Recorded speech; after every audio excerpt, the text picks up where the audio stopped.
इस बजट में आत्मनिर्भर भारत संकल्प योजना दस्तावेज है, न केवल बजट है। इस बजट में गांव, गरीब, किसान, महिला, युवा, बुजुर्ग, कारोबारी सभी शामिल हैं। मोदी सरकार के इस बजट में बुनियादी संरचनाओं, इंफ्रास्ट्रक्चर का विकास, सड़क, परिवहन, रक्षा से सुरक्षा सहित भारत के अर्थशक्ति को बनाने का सुदृढ़ आधार तक निहित है। मित्रों, कोविड से आप पूरी दुनिया परेशान रहा।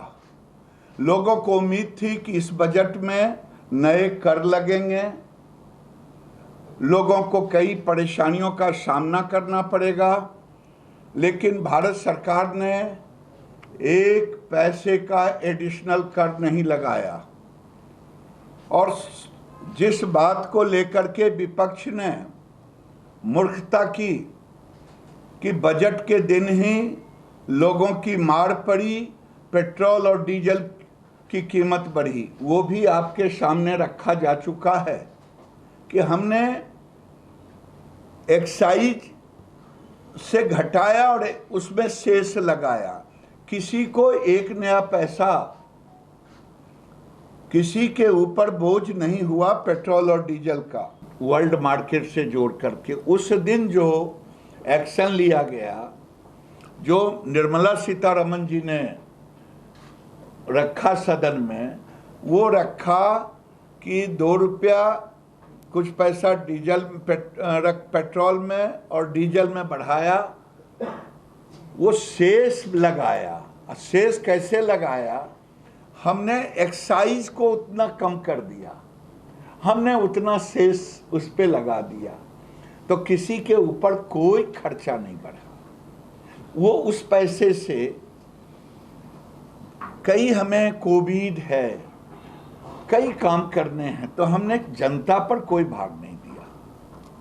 मंत्री जी, इसी सवाल को जोड़कर मैं एक सवाल पूछना चाहता हूँ।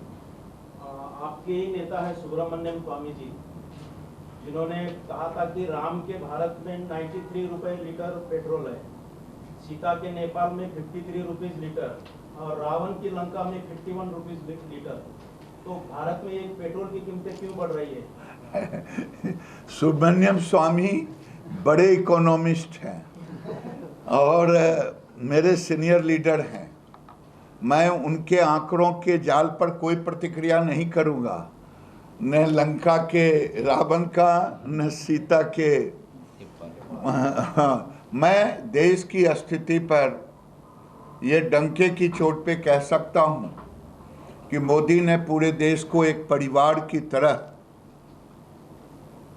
हो सकता है परिवार के सारे इमोशन एक साथ कहीं हुआ हो, कहीं ना हुआ हो, लेकिन मोदी ने इतना जरूर किया है कि पूरी दुनिया में भारत के लोग जहां भी जाएंगे सर उठा के जाएंगे। ये मोदी ने बहुत बड़ा चीज दिया।